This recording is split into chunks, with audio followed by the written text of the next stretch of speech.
안녕하세요. 김호준입니다.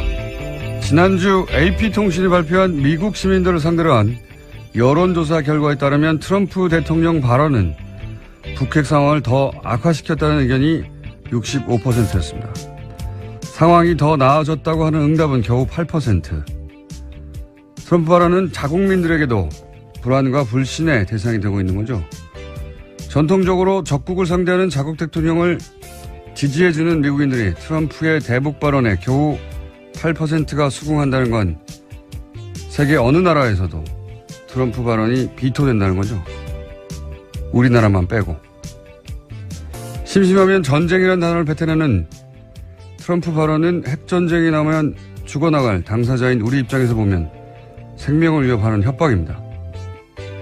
그럼 우리 언론들은 그런 말을 뱉을 때마다 그 발언을 지적하고 비판하고 반격해야죠. 그래서 우리나라에서 트럼프 발언은 8%대가 아니라 0.8% 대우를 받아야 하는 거죠.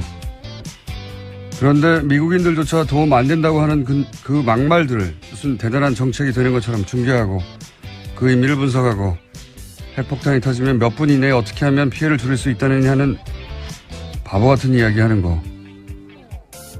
좀 그만합시다. 이제 그런 발언은 그에 걸맞는 취급을 좀 합시다, 우리는. 그리고 닷은 누구 겁니까? 기본 생각이었습니다.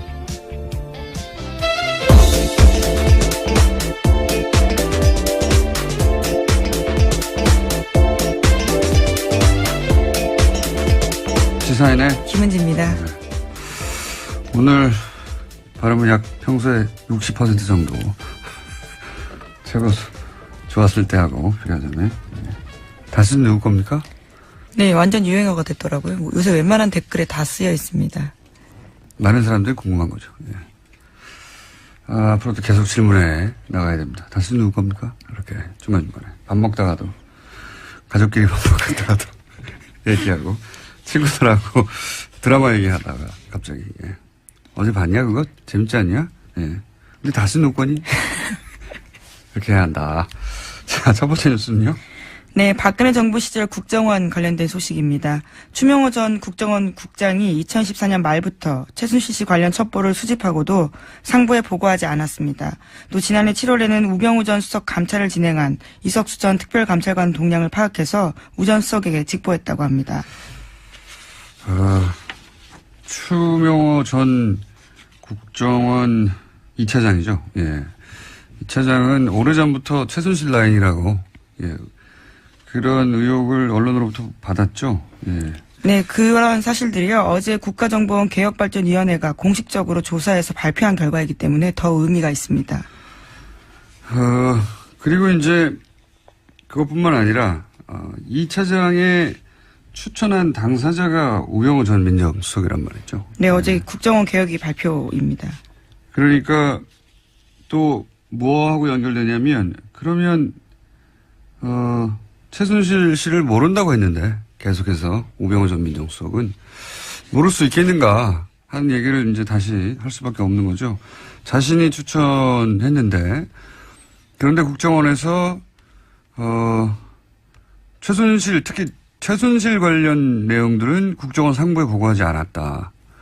그리고 예를 들어서 우병우 전 수석을 감찰하는 이석수 전 특별감찰관에 대해서는 사실은 이석수 전 감찰관이 우병우 수석을 감찰해야 되는데 거꾸로 이석수 감찰관의 동향을 우병우 전 민정수석에게 오히려 보고를 한 거죠. 예, 추명호 국정 2차장이 예, 직보를 했다. 예, 2차장으로 추천을 받았었는데요. 실제로 되지 못했던 것으로 보입니다. 국장으로 마무리됐거든요. 2차장까지 되지 못했었던가요? 예, 예. 네. 그래서 연결고리가 중간에 최순실 씨 아니냐 이런 얘기는 예전부터 나왔고 그건 좀 더 구체적인 정황이 이제 나온 거네요. 예. 추 국장은 최순실 씨와 관련된 정보 보고를 많이 받았는데 그걸 다 무시했다는 거잖아요. 네, 170건이나 된다고 합니다. 심지어 지속적으로 관련된 정보 보고한 직원들을 오히려 불이익 줬다라고 합니다. 지방으로 전출시키는 방식으로요. 그러니까 최순실 씨를 보고한 게 확실한데 170여 건의 국정원 내부에서 최순실 씨에 관련한 첩보 K스포츠재단의 미르재단과 관련된 정보들이 계속 올라오면 그걸 보고를 안 했다는 거잖아요, 위로. 예. 그리고 그런 보고를 하는 직원들은 전출시켜버리고. 그런데 우병우 전 수석한테는 여러 가지 직보를 하고, 예. 그러면 우병우 전 수석이 최순실 씨를 모른다고 하는 게 말이 되느냐 하는 질문을 다시 할 수밖에 없는 거죠. 자, 그런 뉴스가 나왔습니다. 아직도 그런데 우병우 전 수석에 관해서는 사실 지금 재판에서 유죄가 나도 별거 없어요. 네, 혐의 자체가요. 그렇게 센 때문에. 혐의가 아니라서요. 이런 진짜 건더기에 해당될 이런 내용들은 지금 다 빠져있죠. 우병우 전 민정수석이 재판을 받고 있는데 하여튼 유죄가 돼도 그것 가지고는 우리가 생각하는 정도의 벌금 정도 나올 거라고 봅니다. 벌금. 유죄가 돼도. 유죄가 나올지도 모르겠지만. 자, 그런 정황이 하나 더 나왔습니다. 자, 다음 뉴스는요. 네, 또 이명박 정부 시절의 국정원 관련된 뉴스도 있는데요. 이명박 대통령 당시 국정원이 김대중 전 대통령의 노벨 평화상 취소하기 위해서 공작 펼친 정황이 있다라는 사실을 말씀드린 바가 있습니다. 그런데 이와 관련해서 구체적인 사실들이 나온 건데요. 국정원이 이것이 모두 사실이다라고 확인을 해준 겁니다. 수상 취소 청원 성안을 노벨위원회에 보냈다라고 합니다. DJ 노벨상 취소 청원 계획 이렇게 불러줄 가치가 없어요. 이게 무슨 청원식이나 됩니까? 이게 계획식이나 되고 이건 그냥 취소 생떼 공작 이런 걸로 불러야 돼요. 그럴듯하잖아요. 너무 취소 청원 계획이고 서한이고 생떼 공작이죠. 그런데 며칠 전이라고 하면 한 2주 전쯤 되나요? 이 김효재 당시 청와대 민정수석 이에 대해서 그건 국정원 직원 개인의 일탈이지 이게 정권 차원에서 말이 안 된다고 했는데 근데 지금은 원세훈 원장이 보고했다는 거 아닙니까? 그리고 네, 그렇죠. 실제 발송도 했고 국정원 예산까지 들었다라는 겁니다. 그러니까 원장한테 보고했는데 하지 말라고 하면 했겠어요? 하라고 하니까 한 거지. 예. 그리고 그러니까 국정원 예산을 쓴 거죠. 이게 개인의 일탈일 수가 없죠. 이건 엄연히 국정원장이 알았으면 정권 차원의 공작인 겁니다. 예. 김효재 전 수석이 다시 답할 차례네요. 예. 그때 나와서 말씀하셨으니까 저희도 한번 인터뷰에 시도해보고 있습니다. 자, 국정원 예산을 썼고 국정원장한테 보고했다. 네, 이것이 국정원 개혁발전위원회가 공식적으로 발표한 내용입니다. 대단했습니다. 정말. 예.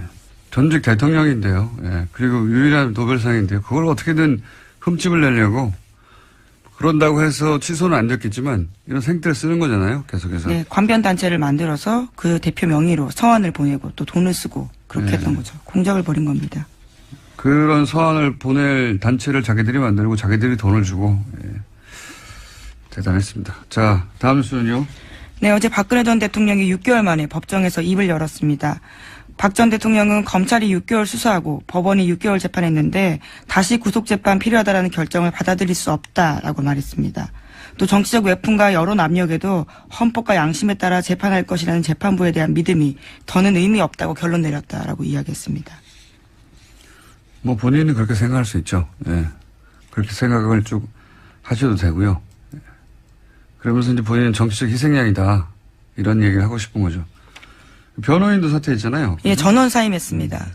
저희 잠시 후에 짚어보긴 할 텐데, 저희, 고정, 예, 담당 법률 해석가 이정열 전 판사하고 얘기 나눠볼 텐데, 법리적인 부분은 거기서 따져보겠지만, 정치적인 액션이죠, 이게 이제.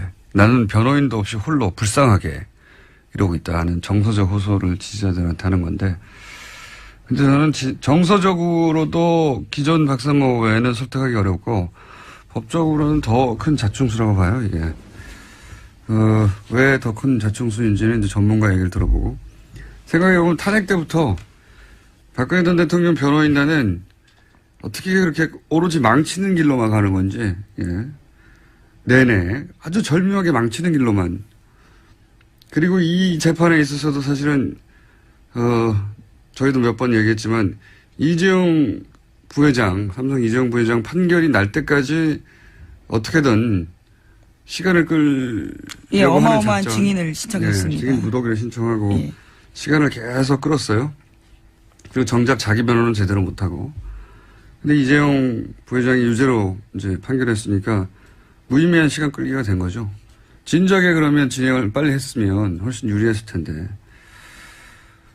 이번에도 예외는 아닌 것 같습니다. 탄핵 때부터 가장 가까이 있는 법적인 경호실장 역할을 하는 게 유영하 변호사인데, 예. 이수 역시 저는, 결국 박근혜 전 대통령에게 그냥 불리한 결과만 잔뜩 안길 것이다. 아마도 제 생각에는 이렇게 되면 이제 법원이, 그러니까, 새로운 변호사를 선임하거나. 예, 국선이 선임될 수도 있습니다. 혹은 법원이 국선을 선임하거나 그것도 안 할 수도 있어요. 예. 아예 재판이 나오지 않을 가능성도 있다라는 말도 있습니다. 피고인 면담을 변호인이 못하면 변호를 못하잖아요. 그리고 또 출석도 안 할 수도 있고. 보통은 상상할 수 없는데 전직 대통령이 출석을 안 하면 이때까지 겪어봤듯이 강제로 끌고 오지 못하지 않습니까? 여성이기도 하고 그래서. 근데 그게 결국 본인에게 좋은 거냐? 본인에게 좋을 게 하나도 없죠. 예. 자, 다음 수는요? 네, 다스 관련된 소식도 전해드리겠습니다. 일요신문 소식을 어제 말씀드렸었는데요. 또 관련된 보도가 있습니다. 다스가 공장을 불법 건축했다라는 의혹이 있다라는 건데요. 하지만 사법당국에서 조사하지 않았다라고 합니다. 임야를 공장 부지로 바꿔서 수백억 원의 차익을 챙겼다라고 합니다. 이 같은 일은 이명박 전 대통령 시절에 일어났습니다. 또 일요신문인가요? 네, 그렇습니다. 일요신문이 요즘 연일 다스 관련 특종을 내고 있네요. 근데 이제 이명박 전 대통령, 실소유 의혹이 있는 땅들, 그러니까 처남, 이재정 씨, 이제 사망하신 이재정 씨 명의로 되어 있는데. 네, 김재정 씨. 김재정 씨. 예. 이재정은 의원입니다. 국회의원이군요. 예, 네. 예. 경기도 교육청 교육감이기도 하고요. 그렇군요. 예. 제 변호사에게 됐습니다. 예. 자, 이명박 전 대통령 실소유주 의혹이 있는 김재정 씨 소유, 지금은 이제 미망인, 소유인 걸로 알고 있는데, 땅들은 특징이 있어요. 대부분 쓸모없는 땅, 쓸모없는 땅. 그러니까 당장 땅값이 엄청 싸고, 예를 들어서 거기 고속도로가 아예 난다든가, 아니면은, 지목이 변경된다든가, 개발이 되지 않는 한 대단히 낮은 지가에 흔히 쓸모없는 땅이라고 하는 땅들이 많아요. 근데 그런 땅들이 나중에 이명박 전 대통령이 이제 서울시장이 됐을 때에, 뉴타운을 했었죠. 뉴타운으로 지정되는 땅들 중에, 이명박 전 대통령 일가가 소유한 땅들이 있어서 지가가 폭등했다든가 그런 일이 있었고요. 이거는 근데 이제 다스가, 다스는 누구 겁니까? 그 다스요. 예. 그 다스가, 소유한 땅도 역시 이명박 전 대통령 임기 중에, 이런 일이 있었다는 거 아니겠습니까? 예, 명도가 변경이 되고, 그래서 시세 차익을 누렸다라는 겁니다. 몇백억 정도에. 예.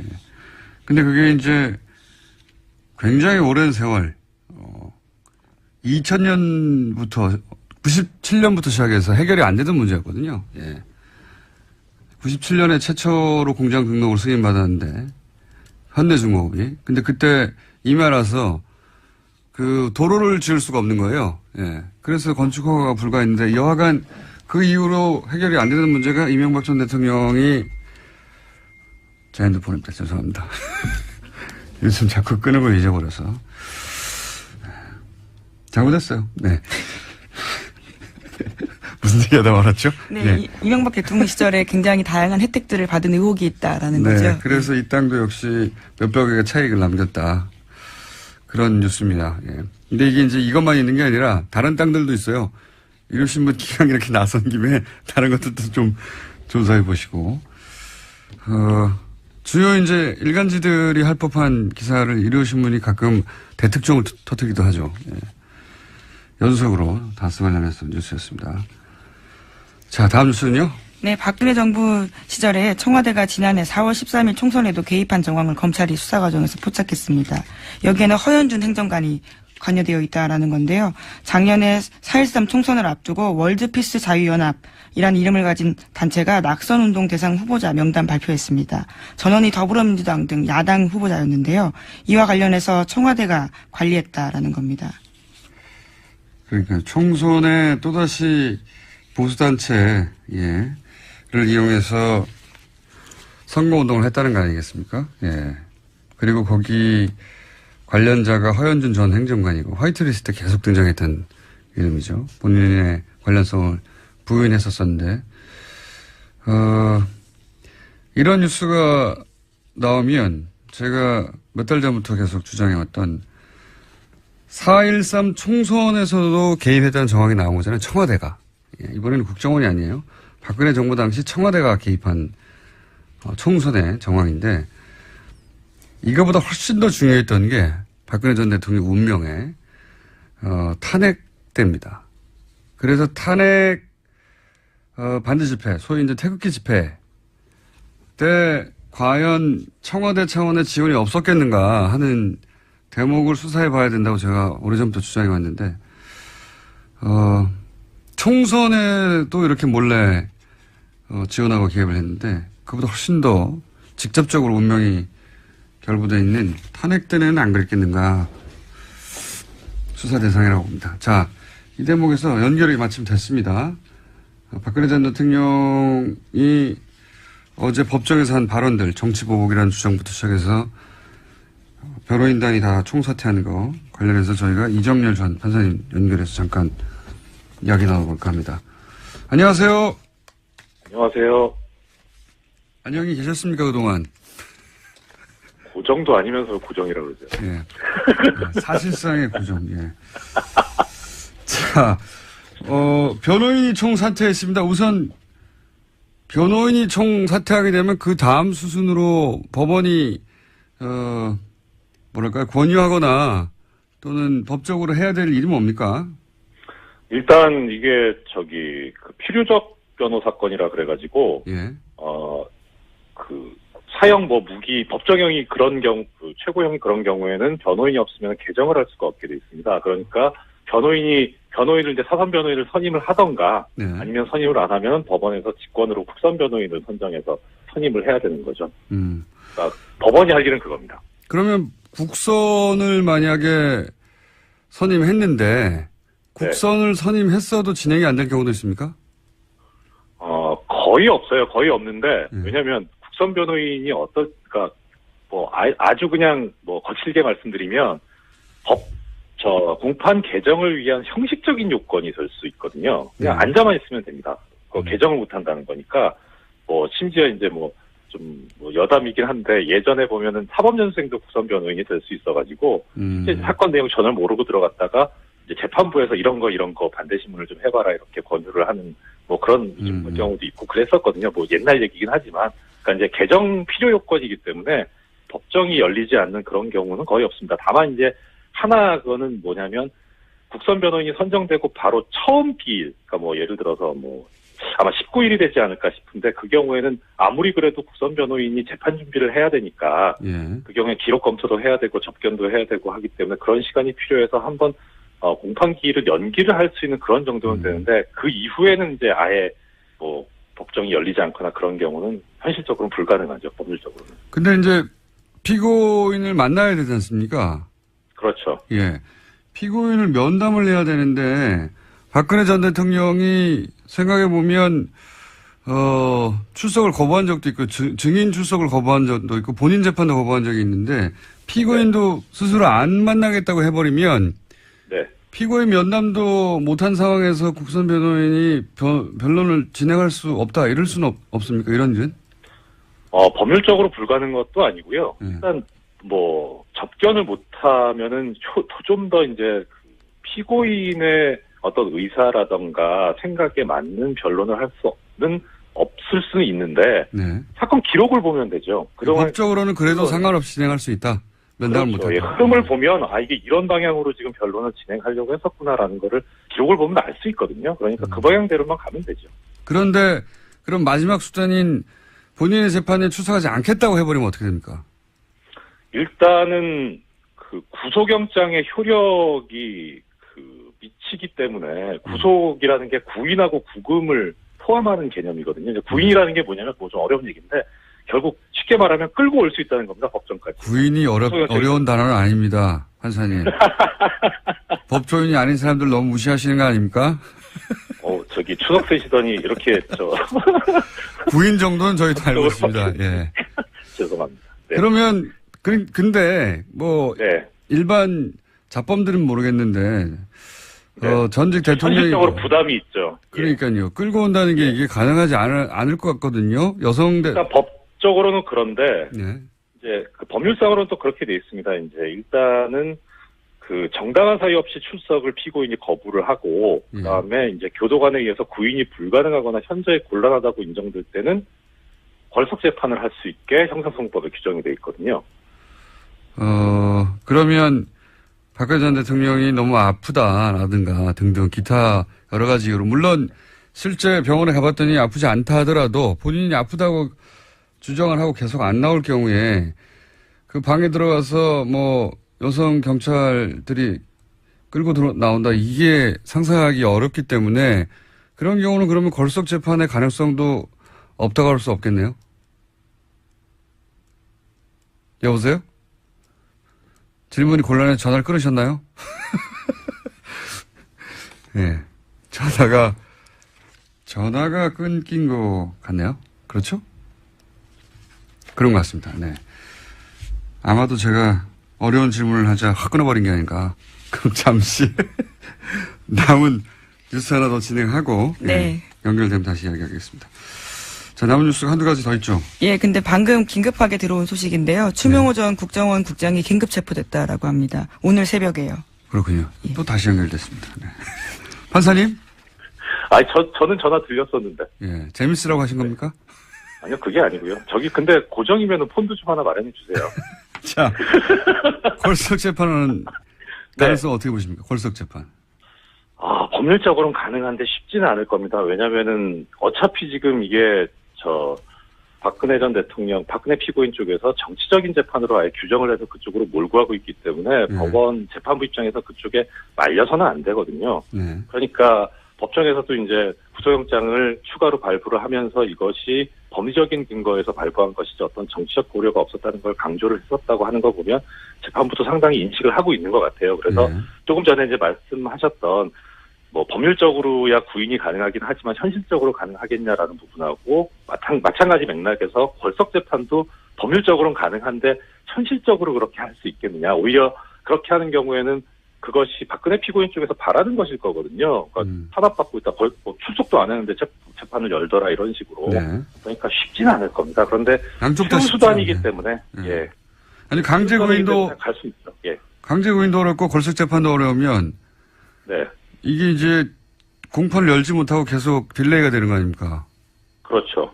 네. 예. 그런데 그런 식으로 그걸 바랄지도 모르겠습니다만 그렇게 계속 바라고 있을 것 같아요. 예, 계속 지연되면 그게 박근혜 전 대통령에게 유리하게 작용하나요?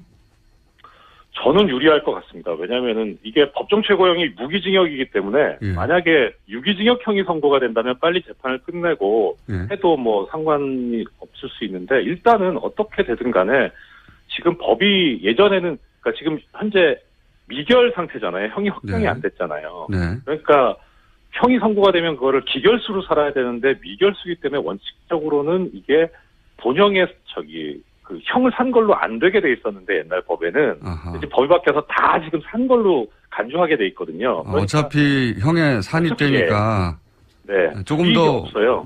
조금 더 편한 곳에 있는 게 낫다. 예, 그렇죠. 그리고 두 가지 경우로 또 따져볼 수 있는데 하나는 일단은 좀 오판을 한 것 같긴 하지만 어떻든 지금 현 재판부에는 기대할 게 없다라고 그렇게 생각을 한 것 같고 그러면 지금 추가로 발부된 구속영장의 효력이 최장 내년 4월까지 효력을 가지고 있는데 내년 2월에 법원 정기 인사가 있거든요. 네. 그때 법원이 지금 현재 재판부가 바뀌기를 바라는 것일 수도 있고 또 하나는 그렇게 또 6개월을 흘렀을 때 또 이제 구속영장 효력이 또 소멸하게 되니까 그러니까 또 뭐 어차피 만약에 무기징역을 선고받을 거라면 뭐 지금 6개월이든 1년이든 이게 문제는 아니지 않습니까? 그렇게 무기징역을 예정하고 하는 행동이라고 생각하면 유리한 것이고, 그게 아니라 뭐 6기, 그러니까 한 뭐 10년, 뭐 15년 이렇게 생각하고 하는 행동이라면 불리한 행동이고. 뭐 불리하다고까지 할 수는 없는데, 네. 그래도 뭐 썩 그렇게 좋은 수는 아니죠. 네. 근데 이제. 무엇보다, 예. 무기징역이라고 스스로 생각한다면 이건, 유리한 부분이 있다. 네, 그렇죠. 그렇군요. 그렇게 생각했을까요? 네. 뭐, 어차피, 공장장님께서도 있었군요. 죄송합니다. 공장장님께서 처음에 짚어주셨지만, 탄핵 때에서부터 작전 자체가 지연 전술이었잖아요. 그래서 네네. 그 맥락에서 지금도 전혀 변하지 않은 것 같고요. 아마 계속 끝까지 그렇게 가지 않을까 싶습니다. 뭐, 증인도 지금, 그러니까 하나 예를 들어서 보자면, 변호인단이 사퇴를 했잖아요. 네. 근데 이게 사임이라는 게 어떤 경우에 하는 거냐면 변호인 쪽에서 스스로 내가 변론을 못하겠다라고 포기를 하는 그런 행위인데 이게 보면 사퇴가 아니고 어떻게 보면 해임을 하는 게 맞았었거든요. 그렇죠. 변호사가 필요 없다는 거잖아요. 그런데 사임을 한 거를 보면 이거는 어떤 법률적인 그런 의미의 행동이 아니라 정치적인 행동이기 때문에 어떻게든 시간을 끌어보겠다는 그런 거죠. 그렇게 해서 저 국선 변호인 선임하는 것 절차까지 가도록 하고 그렇게 해서 시간을 끌겠다라는 그런 걸로밖에 보이지 않습니다. 알겠습니다. 오늘 여기까지 듣겠습니다. 감사합니다. 네, 고맙습니다. 네, 이정률 전 부장판사였습니다. 시간상 마무리를 해야 되는데, 예. 이 뉴스까지만 하고 가죠. 네, 어떤 뉴스를 할까요? 오스트리아에서. 예. 15일 현지 시각으로 열린 오스트리아 총선에서 중도우파 국민당이 제1당 차지했습니다. 그래서 총선을 이끈 31살의 제바스티안 쿠르츠 국민당 대표가 세계 최연소 지도자에 오르게 됐습니다. 31살. 대단한, 31살이요. 만으로 31살인 건데, 오스트리아는 좀 이상한 정치적 결과가 나올 때가 많아요. 이게 유럽에서도 가장 극우 지도자가 먼저 등장한 곳이었거든요. 물론 나중에 또 인기를 잃긴 했지만, 그리고 극우 정당의 지지율이 서구 유럽 국가 중에서 가장 높아요. 25%, 6%. 예. 이게 개인적인 관심사입니다. 오스트리아는 왜 이럴까? 근데 이번 선거에서도 극우 정당인 자유당이 26% 득표했습니다. 합수부로 구한가 예전에 굉장히 잘 나간 유럽을 호령하던 곳이잖아요. 그런데 지금 유럽 소국이 됐거든요. 그래서 거기서 오는 박탈감 때문에 제국의 영광을 다시 한번 이런 생각이 있는 걸까요? 오스트리아의 정통한 누군가한테는 좀 들어보고 싶은데 여하간 이 오스트리아에서는 희한하게도 극우 정당하고 또 우파 정당 합치면 50%가 넘는 지지율을 보여주는 유럽 서유럽 국가에서는 대단히 특이한 정치적 형상을 보이는 데다가 게다가 31살이 됐다. 네, 20대 때는 이미 장관을 했었고요. 여러 가지 삶의 경력들을 또 증명해주는 바가 있습니다. 정치에는 신동이 없는 법이거든요. 희한합니다. 자, 이렇게 한번 짚어놓고 저희가 오스트리아 전문가를 한번 모시고 왜 그런가 한번 따져보기로 하겠습니다. 여기까지 하겠습니다. 시사인의 김은지였습니다. 감사합니다. 어제 저희가 브리핑 시간에 전해드린 삼성그룹 이건희 회장의 차명계좌, 네. 이병철 회장의 돈이었다고 사실은 했었던 2008년에 밝혀진 차명계좌에 있었던 4조 5천억 원을 실명 전환하지 않고 이건희 회장이 찾아갔다. 이런 얘기 전해드렸죠. 이 의혹을 최초로 제기한 더불어민주당 박용진 의원 스튜디오에 나오셨습니다. 안녕하십니까. 안녕하세요. 네. 반갑습니다. 저희가 16분 남았기 때문에 마음이 급하네요. 초스피디하게 정리를 한번 해보죠. 자, 우선 2008년 특검이 밝힌 차명계좌 내용을 좀 알려주십시오. 간단합니다. 486명의 계좌 이름으로 1199개의 계좌가 있었다. 예. 규모는 4조 5천억 원이다. 예. 이게 원래 불법 비자금이라고 고발이 됐는데요. 예. 근데 특검은 아니에요. 다 이병철 회장이 다 물려줬답니다. 예. 그래서 이건희 회장의 개인 돈이랍니다. 예. 이렇게 해서 밝혀졌죠. 차명계좌가 대부분 이제 삼성 직원들, 임직원들의 명의로 돼 있었던 거죠. 예, 임직원들이나 그 가족이나 뭐 이렇게 해서 나눠져 있었는데요. 이 일이 있고 나서 삼성이 2008년 4월 17일 날, 이게 제 생일인데요. 4월 17일 날, 삼성 특검 결과가 발표가 되고요. 4월 22일 날 삼성이 대규모 그 사장단이 다 나와서 인사를 하면서 세 가지를 약속했죠. 실명 전환하겠습니다. 차명 계좌는 실명 전환하겠습니다. 두 번째로, 그동안 미뤄진 세금 같은 거 다 낼게요. 그리고 남은 돈은 개인적으로 유용하지 않겠습니다. 사회에 좋은 일에 공헌하겠습니다. 이렇게 했어요. 근데 하나도 안 지킨 거죠.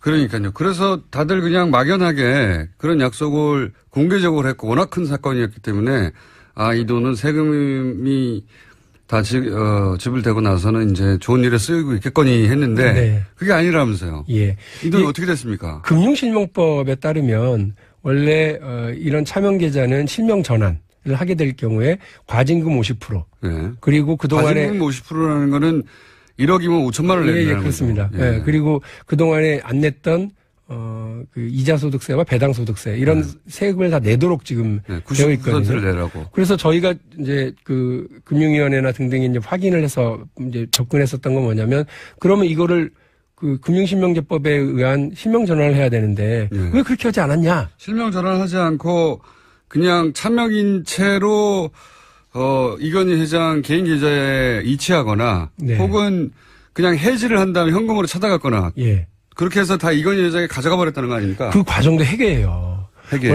원래는 금융실명제법에 따르면요. 그 명의인 가령 홍길동이란 다른 사람이 이름을 빌려주면 그 차명 명의인 있잖아요. 예, 홍길동이 그 와서. 사람이 와서 본인임을 확인하고 그렇죠. 그걸 해지하거나 전환시켜주거나 당연히. 이렇게 해야 되거든요. 당연히 그렇죠. 그렇게 안 했다는 거예요. 그럼 어떻게 했다는 겁니까?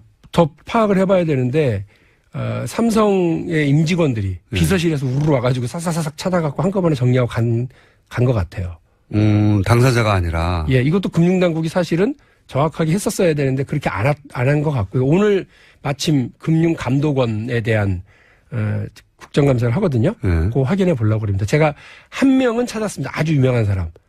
누구요? 김용철 변호사. 김용철 변호사. 예, 그분이 이 삼성 비자금 사건을 최초에 폭로했던 사람이고 그렇죠. 본인 이름으로 나중에 퇴직하고 3년 뒤에 보니까 본인 이름으로 52억 원 정도의 차명 계좌가 있었다는 그거 거예요. 확 인출해 버렸어야 되는 건데. 그러라니까 그거 자기 돈 아니라고 계속 가서 왜 자꾸 나한테 세금 물리냐고 가서 따졌다고 그러더라고요. 네. 그런데 이분이 자기는 가서 명의인인 김용철 변호사가 가서 그거를 해지하거나 전환한 적이 없는데 어느 날 느닷없이 이게 이건희 명의로 가 있었던 거죠. 하나는 확실하죠. 그런데 이제 다른 돈들도 네. 그 삼성 임직원 해당 명의자가 나타나가지고 이걸 일단 해지한 다음에 현금으로 찾아서 그걸 본인이 가서 이건희 회장 계좌 입금한 게 아니라 삼성에서 비서들이 쫙 와가지고 한꺼번에 해결하고 갔다. 네. 그랬을 가능성이 상당히 많아서 오늘 확인해 보려고 합니다. 그런 의혹이 하나 있고. 그러면 이렇게 이렇게 실명 전환을 할 때 발생하는 4억 5천이면 4조 5천억이면 2조 2,500억 정도는 세금으로 냈어야 될 돈이 아니에요. 그냥 그렇죠? 뭐 단순하게 계산하면 그렇죠. 근데 가징금과 세금. 근데 이게 벌써 90년대 얘기니까 예. 그 사이에 냈어야 되는 세금까지 다 하면 엄청난 금액 아닙니까? 거의 탈탈 털릴 거다 이렇게 보는 거죠. 금융실명제가 의원님 탈탈 털릴 거가 뭡니까? 그런가요? 그런 건 제가 예. 아니 그러니까 뭐 보통 그 금융실명제 도입의 취지 중에 하나가 하여간 앞으로는 실명으로 거래해라. 그러지 않으면 돈 숨기지 말라는 그런 거죠. 거를 다 우리 걷어가겠다라고 하는 거죠. 이거를 그러면 그렇게 해도 된다고 봐준 데가 어딥니까? 금융실명제와 관련된 어떤 해석과 집행에 대한 부분은 금융위원회가 가지고 있습니다. 금융위에서. 예. 금융위에서 이렇게 해줘서 이렇게 할 수 있었던 거죠. 제가 어제 그렇게 주장을 했습니다. 금융위원회 국정감사에서요. 삼성이 금융위도 속이고 예를 들어서 다 개인이 개별적으로 가서 하고 그랬는데 금융위가 몰랐다 이런 건 있을 수 없는 그런 건 거죠. 아닙니다. 왜냐하면 어쨌든 삼성은 2008년 4월 22일 날 차명 계좌는 실명 전환을 하겠다고 약속을 했고 세금 내겠다고 약속을 했죠. 그런데 그 해 말에 2008년 말에 다 찾아가면서 과연 세금을 냈는지 안 냈는지 아무도 안 알려줍니다. 이 조세 정보 관련해서는. 그래서 국세청도 관련이 있다는 얘기네요. 국세청에서도 안 알려줬어요. 그래서 나중에 어떻게 하다 보니까 경제개혁연대가 보낸 공문에 2009년도에 그거 냈습니까? 라고 확인을 했는데 금융위가 이거를 실수인지 뭔지 알려줘요. 알려주면서 안 냈네요. 네. 안 낸 이유가 뭡니까? 실명 전환 의무가 없는 계좌입니다. 이렇게 알려준 거예요. 왜 실명 전환 의무가 없는 계좌예요, 그거는? 그 금융위원회는 1997년도에 대법원 판결에 보면 그렇다. 그러니까 차명 계좌도 네. 실제 실제 존재하는 사람의 이름으로 열어놓은 거면 그건 실명이지 비실명이 아니다라는 거예요. 말도 안 되는 소리 아니니까. 그러니까 우리 김어준 진행자께서 네. 한 100억 정도 저한테 주시면서 박용진 요거 100억 잘 관리하고 제 이름으로 넣잖아요. 근데 그것도 내가 죽지만 않으면. 그럼요. 그러면 이제 그 실제 소유자가 이 김어준임에도 불구하고 박용진 명의로 인정해주고 이건 실명 계좌니까 그 실명 전환하지 않아도 되고 그래 따라서 과징금도 안 내도 되고 이런 거죠. 그래서 실명제에 근본을 내치는 거 아닙니까? 맞죠. 무슨 둔갑술도 아니고. 그래서 저희가 네. 어제 이거는 그 금융위 해석대로면 금융실명제가 아니라 차명결의 촉진법 아니냐. 국민 여러분 널리 그 다른 사람 이름으로 그러니까요. 감추셔도 돼요. 이렇게 해주는 거예요. 금방 죽지 않을 사람이면 누구든지 해도 된다는 거 이건 아닙니까? 말도 안 되는 건데. 근데 더 웃긴 건 뭐냐면 네. 금융위가 그 근거가 뭐냐 물어봤더니 97년도 대법원 판결이라는 건데 네. 그 97년도 대법원 판결에서 그런 얘기가 나오는 거는 보충 의견, 2명의 보충 의견일 뿐입니다. 이 보충 의견이라고 하는 건 법적 해석 효력이 하나도 없어요. 그렇죠. 참고 네. 의견일 뿐이에요. 소수 의견으로 나온 건데. 그럼 더 웃긴 건 뭐냐? 네. 그 다음에 또 있어요, 웃긴 게? 98년도에 네. 차명 계좌는 실명 전환 대상이다라고 하는 대법원 판결이 확정 투명하게 판결. 나와요. 네, 98년도에. 당연하죠. 그러려고 실명제 한 건데. 그런데 2008년도에 이건희 차명 계좌에 대해서는 97년도 보충 의견을 끌어다가 그렇게 했으니까 괜찮다라고 해준 거예요. 노력 많이 했네요. 대단한 거죠. 그리고 네. 더 웃긴 건 뭐냐면 공부를 잘해야지 이것도 불법도 합니다. 금융실명제법에 대해서 야 니네 저 은행들 이렇게 지켜 하고 지침서를 종합편람을 만들어서 2008년도에 뿌립니다. 예. 그거 안 지키면 어떻게 되냐 물어봤더니 징계한답니다. 예. 근데 거기에 어떻게 되어 있느냐면 차명 계좌도 실명 전환 대상이니까 그렇게 조치하라라고 하는 안내가 다 나가요. 당연하지 않습니까? 그거는 네. 너무나 그리고 더 웃긴 상식적으로도. 그리고 더 웃긴 건 네. 그 웃긴 거 거기에 많네요. 9개의 그 대법원 판례가 쭉 소개가 됩니다. 요런 대법원 판례가 있으니까 이렇게 지켜야 돼라고 소개를 하는데 그중에 이건희 차명 계좌는 실명 전환 의무가 없어요. 그래서 세금도 안 내고 과징금도 안 내요라고 해석을 했었던 97년도 보충 의견이 있는 그 대법원 판례는 없어요. 그러니까 삼성만 특별하게 예외적으로 봐준 거 아닙니까? 제가 그렇게 볼 수밖에 없죠. 그렇게 볼 수밖에 없죠. 이건 누가 가졌는지 파헤쳐 봐야 되겠네요. 저 그렇게 해볼 생각입니다. 큰 건 잡으신 것 같아요. 아. 누가 잡은 겁니까, 이거? 저희 어제 보좌진들이 훌륭하죠. 그리고 이 과정을 계속해서 추적해오는 경제개혁연대라든지 참여연대라든지 예. 이런 분들이 있어요. 그래서 이분들하고 계속 협업으로 해왔고 또 이 과정까지 오는 데 있어서도 뭐 대단한 노력들을 했습니다. 제가 말씀드린 것처럼 국세청도 정보 안 알려주고요. 금융위도 안 알려주고요. 그 저희가 접근할 수 있는 방법이 하나도 없는 거예요. 그렇죠. 안 알려주면 어떻게 그나마 합니까? 국회의원이니까 이 자료 내놔라 저 자료 내놔라 입장 내놔라라고 하면 이렇게 일이 만들어질 수 있으니까 역시 자동차에도 정치도 면허증이 필요하다 이런 생각을 최근에 많이 해요. 예. 시민단체 분들 화나라고 하시는 거예요? 아니에요. 그분들 덕분이다. 당신들은 국회의원이 아니기 때문에 모르고. 아, 이거 대단한 사건인데요. 생각해보니까 10년 전에 대한민국을 발칵 뒤집었던 사건입니다. 그리고 어쨌든 이제 돈은 찾아냈으니까 세금을 적절히 내고 물론 그 과정도 탐탁치 않은 부분이 있죠. 이거를 다 인정해 줬으니까요. 아버지 재산이라고. 네. 그런데 그 세금을 한 푼도 안 냈다는 거 아닙니까? 10년 지나고 다시 한번 봤더니 네. 대단합니다. 삼성이. 근데 그걸 또 금융감독이요? 금융위원회요. 금융위원회. 네. 금융감독위원회하고 금융위원회하고 다른 거예요? 저도 국회의원 되기 전에 몰랐는데요. 네. 금융위원회가 따로 있고요. 금융감독원이 따로 있습니다. 이건 금융위가 금융위원회가 해석 권한이 있습니다. 해석 권한이 법적 해석 있다. 권한이. 네. 예. 이거 정말 큰 건입니다. 아주. 근데 또 하나 재밌는 걸 말씀드리면 어제 저희한테 반박을 하면서 네. 박용진 의원이 왜 이러십니까? 대법원이 최종적으로 차명 계좌는 그것도 실명이라고 한다면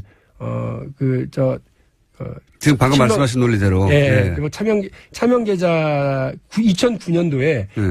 대법원 판결은 최종적으로 차명 계좌는 그것도 실명이니까 그냥 그 이름이 사람이 소유주다라고 인정하자라고 네. 하는 대법원 판결이 나왔어요. 그러나 이것도 역시 가로 열고 원래 돈 소유주가 따로 있다고 하는 게 확인되는 것은 엄격하게 확증되면 네. 그 부분은 별도다라고 하는 게 따릅니다만 네. 2009년도에 그런 판례가 나왔는데 왜 자꾸 저희를 힘들게 하십니까? 네. 그러더라고요. 그래서 제가 그랬죠. 무당이냐.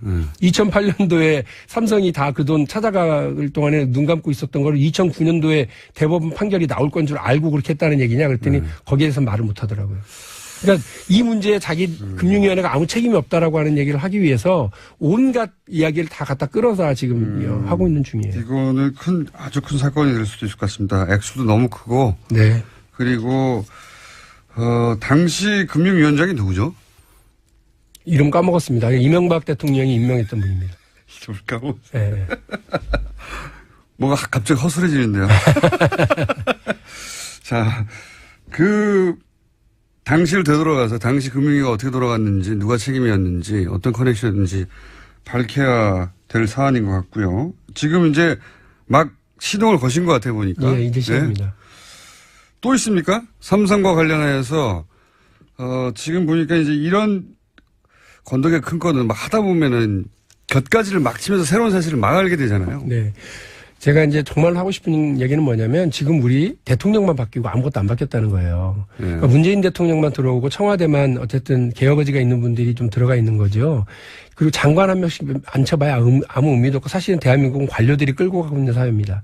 자, 보세요. 금융위원회가 금융실명제를 엄격하게 적용했어야 함에도 불구하고 그렇게 하지 않음으로써 이건희 회장은 그 특검 수사 이전에는 삼성생명 지분이 4%밖에 없었어요. 네. 그런데 그거 다 이건희 개인 재산이다라고 해주는 바람에 20%가 됩니다. 그렇죠. 그게 다 자기 재산으로 전환된 거죠. 네, 삼성생명 이득 엄청난. 삼성생명의 일대 주주가 됩니다. 근데 삼성생명을 우리가 주목해야 되는 이유는 삼성그룹 전체를 지배하는데 핵심 고리인 삼성전자 네. 등치가 제일 크거든요. 네.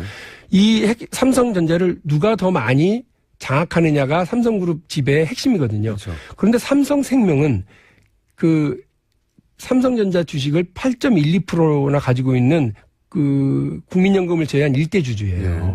그러니까 이건희는 이번 특검 조사 결과와 금융위원회 그런 해석 덕분에 삼성생명 최대 주주가 돼서 삼성전자를 지배하고 삼성그룹 전체를 지배하는 꼭지점이 딱 섰어요.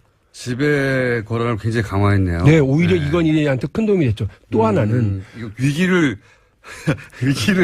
기회로 극복해낸 대단하죠. 삼성의 예술인데요. 예. 또 하나가 있습니다. 네. 보호목 감독 규정이라는 게 있습니다. 보호목 감독 규정에 따르면 이게 핵심인 게 뭐냐면 우리 사회에는 금산분리 원칙이라고 하는 네네. 자본시장법이 있잖아요. 네.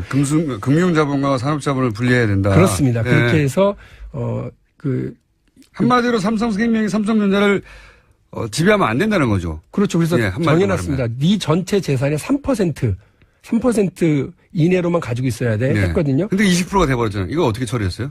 그런데 삼성생명이 가질 수 있는 게 그러니까 6조 정도예요. 예. 삼성전자 주식에. 예. 근데 전체 지금 보면 26조 정도를 가지고 있습니다. 그러니까 20조 이상이 오버가 된 겁니다. 예. 어떻게 이런 해석이 가능할까? 보호목 감독 규정이 이거 계산을 시가총액으로 안 하고 취득 원가로 합니다. 다시 말해서 지금 거래되는 가격 계산이 아니라 옛날에 3%를 샀으면 옛날 가격으로 이게 아무리 주가가 뛰어도 그냥 3%로 계산해 준다. 그러니까 20년 전에 샀어도 옛날에 5만 원일 때 샀으니까 지금 267만 원이 넘고 있는 삼성전자 주식을 5만 원으로 계산할 수 있도록 열어줬는데 그러면 은행 보험업에는 이렇게 계산해도 된다고 해줬잖아요. 네. 은행, 저축은행, 증권 다른 데는 다 어떻게 했냐면 시중 가격으로 계산하도록 되어 있어요. 그건 너무 당연하죠. 그건 너무 당연하죠. 그런데 여기만 1% 취득했는데 내가 주식 뻥 뛰어가지고. 근데 이 보호목 감독 규정에 혜택을 보는 회사가 두 개가 있습니다. 보험회사 전체가 혜택을 보는 게 아니라 혜택을 보는 게 삼성이겠죠. 삼성생명과 삼성화재. 혜택을 봅니다. 두 군데만 혜택을 보고 있습니다. 그러니까 이런 관료들의 이런 해석 권한 이런 것들이 이렇게 악용돼서요. 법도 뛰어넘고 국민적 합의도 뛰어넘고 이러고 있다는 겁니다. 그러니까 지금 말씀하신 건 두 가지 사건이 연결된 사건이에요. 연결되어 있습니다. 예. 쌍끌이에요. 그러니까 쌍둥이 특혜예요. 비장을 차단했어요. 그래서 한 변호사의 용감한 폭로로 인해 가지고 삼성의 비자금이 4조 5천 원이나 수면으로 나왔습니다. 네. 이 돈을 이제 말씀하신 대로 세금 내고 어쩌고 다 하면 다 털릴 정도의 액수인데 그 액수의 세금을 한 푼도 안 냅니다. 그것도 이제 불법이지 않냐 문제가 많다 하고 있는 건데 근데 그 돈이 삼성생명으로 갑니다. 네. 그렇죠? 그래서 삼성생명의 지분이 20%가 넘어버렸어요. 이건희 회장의 일대 주주가 됐죠. 그러면서 삼성전자의 장악력이 훨씬 높아졌어요. 그렇습니다. 예, 집에. 왜냐하면 소위 말하는 순환출차 구조에 의해서. 그렇습니다. 예. 그런데 그렇게 하려고 했더니 이렇게 20%가 넘어가니까 금산분리 원칙에 따라서 그러면 안 됩니다. 안 되죠. 팔아야 돼요. 네. 근데 안 팔게 해주려고 처음에 샀을 때 가격으로 계산해 준다라고 해석을 해줘요. 네. 그랬더니 그 혜택을 삼성만 받더라. 네. 이런 거네요. 네. 아이고 재밌네요. 어렵지만 국민들이 꼭 알아야 될 굉장히 중요한 건이네요. 네. 앞으로 더 파주십시오. 예. 박용진 의원이었습니다. 고맙습니다. 3부에서 뵙겠습니다. 요즘 바른정당이 핫합니다. 하태경 최고위원 나오셨습니다. 예, 안녕하세요. 하태경입니다. 요즘 마음이 좀 착잡합니다. 계속. 추우십니까? 핫해 좀 하기 싫습니다. 콜드한 상태. 아무래도 이제 동료원들 뭐 인간적으로 굉장히 친한 사람들이에요. 우리가 그 어려운 탄핵 기간 뚫고 함께 이제 개혁하자고 나라 한번 살려보자고 나왔는데 이제 막상 서로 서로 비판하게 된 거 아니에요. 네. 서로. 그래서 아무튼 마음이 굉장히 좀 안 좋습니다. 그러니까 이게 이제 작은 덩치의 무리가 큰 덩치를 상대로 싸울 때 서로 이제 굉장히 결속력이 강해지기 마련인데 그러다가 다시 갈라지게 된 거 아닙니까 이게? 그렇죠. 뭐 지방선거라는 냉엄한 정치 현실 앞에서 이제 뭐 지역구 사정 따라서 우리 지역구는 한국당세가 너무 세다. 사실 이게 출발입니다. 이게 핵심입니다. 네. 근데 이제 제가 그 문제도 좀 다르게 볼 필요가 있다. 한국당세가 세다고 해서 여기서 탈당을 하게 되면 개별 탈당을 하게 되면 이제는 국민들이 다 안다. 그 안 찍어준다는 거죠. 그런 식으로 나가서 지방선거 함께 하겠다는 거는. 그래서 지금 막판 선거 때문에 당을 옮긴다. 이게 과연 오히려 역풍이 불 가능성이 많지 않을까. 또 이 부분도 좀 우리 소위 말하는 통합파 의원들께서 좀 심각하게 좀 고민해야 될 지점 아닌가 싶습니다. 그런 고민은 이미 다 하지 않았을까요? 그거보다도 지금 주변에서는 이제 저 지역도 부분적으로 그래요. 이번 기회에 가라. 동네 어르신들이. 그러니까 네. 고정 한국당 지지층이 있습니다. 원래 고정 한국당 그렇죠. 지지층이 훨씬 더 많았는데 네. 지금은 이제 10% 이하로 줄었지 않습니까? 이분들은 그런 이야기를 하죠. 근데 아무래도 그런 연령층이 많은 지역구가 있습니다. 좀. 예. 노년층이 많은 지역구가. 노년층이 많은. 그런 데는 주변에 가게만 가면 그런 얘기 들으니까. 예. 근데 그분들 마음에도 그래도 젊은 정치인이 한번 뜻을 세웠으면 끝까지 한번 가봐야지 하는 마음도 있거든요. 예. 그래서 막상 그렇게 해서 당 대 당도 아니고 일부 개별 탈당해서 완전히 모양 구기고 가면 그렇게 말했던 분들도 그걸 잘했어 해줄까? 저는 안 그럴 거라고 생각합니다. 그럼에도 불구하고 지금 저희가 지난주에 인터뷰하기로는 대략 최소 9명 정도는 확실한 통합파라고 황영철 의원이 얘기하시던데 9명 정도는 확실한 통합파라고 보세요? 그러니까 이제 이게 범 통합파 안에도 네. 제가 볼 때 이제 무조건 투항파, 묻지마 투항파, 아무 조건 없이 가야 된다. 그 몇 분에 됩니까? 저는 그분은 굉장히 적다. 한 둘 이하? 예를 들어서 한 제가 사람 거의 이름은 지명하기 좀 김무성 전 대표요? 아니 김무성 대표만 해도 이제 친박 청산파가 있죠. 근데 친박 청산파 안에서도 이제 박근혜 출당 하나만 이야기하는 분이 있고, 그거 가지고 안 된다. 최경환 적어도 몇 명 이상 돼야 된다 네. 하는 분이 나눠져 있어요. 근데 지금 공개적으로 표명한 분 중에서는 우리 김무성 대표가 이제 박근혜 출당파죠. 출당파. 그렇죠. 근데 거기까지는 될 거라고 생각했나 보죠. 그렇죠. 네. 김무성 대표는 거기까지 된다고 생각한 거고. 근데 거기 김무성 출당만 됐을 때 박근혜 전 대통령 출당만 됐을 때 나가려고 하는 사람은 아마 한 맥시멈 5명. 그러니까 등급이 있네요. 무조건. 네. 그다음에 그렇죠. 박근혜, 그다음에 그 추가 높이뛰기 등급이 있는 거죠. 네, 최소한 3등급이 있다. 그럼 무조건 탈당파는 한두 명 정도에 불과하다. 그렇습니다. 예. 한 명도 아니고 한두 명은 뭡니까? 왜냐하면 이제 공개적으로 예. 이게 정치인이라는 게 비공개로 이야기한 건 언제든지 바뀔 수가 있습니다. 그래서 비공개로 제가 들은 게 한 두 명 정도는 되는데. 누군데요? 공개적으로 아예. 주호영 원내대표 아닙니까 혹시? 아닙니다. 주 대표도 이제 본인이 뭐 통합하라고 밝혔어요. 그런데 이제 그 높이, 조건은 훨씬 높습니다. 아, 그래요? 예. 몇 명 안 되는데. 그래서 그쪽도 딜레마가. 그러면 2명은 확실히. 그리고 나서, 최소한 박근혜 전 대통령은 출당되어야 한다가 몇 명입니까? 그게 이제 공개적으로 그렇게 이야기한 사람은 김무성 대표 한 사람. 한 사람 뿐이고. 근데 만약에 박근혜 대통령만 출당돼서 한 4명, 5명 정도밖에 없다. 네. 하면 그분이 나갈까? 왜냐하면 좀 많아야. 그렇죠. 그 중에 묻힙니다. 네. 이제 지난번에 13명 나갔을 때도 보면. 잘 묻히죠. 한 2명, 3명 정도 부각이 되고 나머지는 묻힙니다. 권성동, 장재원, 이런 분들만 눈에 띄고 나머지는 그렇죠. 묻혔죠. 근데 한 4-5명만 되면 우리 딱 뭐 5인방 뭐 이렇게 해서 딱 걸리잖아요. 예. 과거에도 뭐 친일파 누구 딱 이름 길이 남습니다. 예, 그렇습니다. 그런 효과가 있기 때문에 낙인 효과가 굉장히 강하기 때문에 아마 상당히 주저하지 않을까 저는 생각합니다. 그러면 적어도 한 7, 8명 이상 9명 정도는 돼야 나갈 수 있는데 여전히 그렇게까지 가기는 쉽지 않다고 보시는 거군요. 그죠. 왜냐하면 이제 어떤 의원님 같은 경우에는 팔적 우리 과거에 8명, 그 2명은 나갔고 6명 남아 있으니까 지금 이정현, 조원진은 지금 한국당 아니기 때문에 6명 나가야 된다라고 공개적으로 이야기한 분도 있거든요. 그렇게 공개적으로 이야기한 분은 자기 입장을 바꿔야 되잖아요. 그건 또 본인 스타일을 많이 구기는 거기 때문에 아무래도 주저하지 않을까. 그리고 또 한 가지는 그 숫자는 대충 알겠습니다. 그러니까 이게 분위기가 확 형성되고 그 자유한국당 쪽에서 박근혜 전 대통령 출당 이루어지고 나머지도 어떻게 한다는 얘기가 나오고 대세가 이쪽으로 가는구나 하는 분위기가 형성되기 전에는 어렵다. 쉽지 않다. 그렇죠. 네. 예. 그런 말씀이시고 그래서 그럴 경우에 이거 분위기를 넘어갔어 싶으면 10명도 넘을 수도 있겠네요. 예를 들어서 팔적. 예.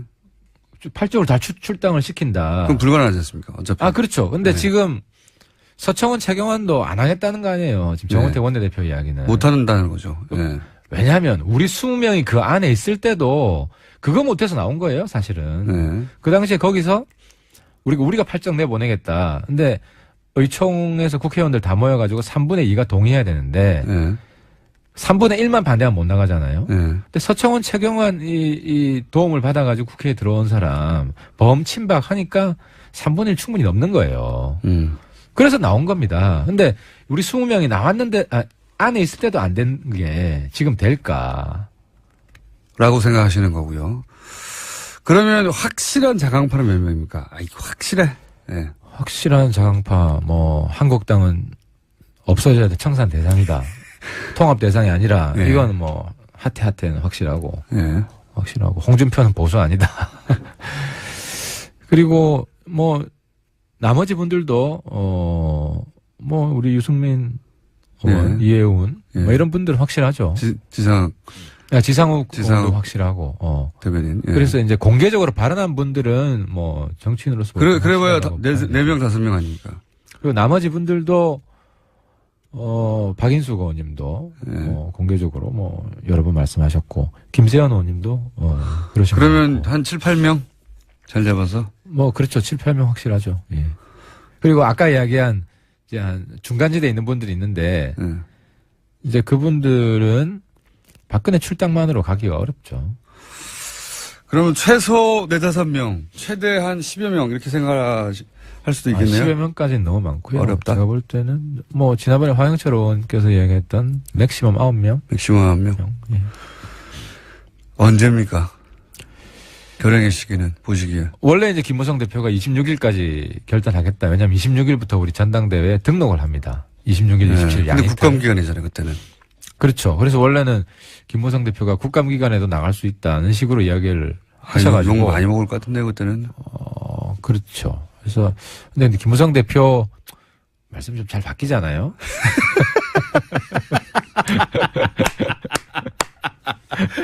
바뀌었나요? 그래서 어제 우리 이제 통합파 삼선들 예. 그 국감기간에는 뭐 그건 진짜 모양 안 나죠. 탈당 이야기 하지 않겠다. 네, 모양 안 근데 나죠. 사실 속사정이 있어요. 왜냐하면 할 수가 없지. 박근혜 출당도 못 시키는데. 그잖아요.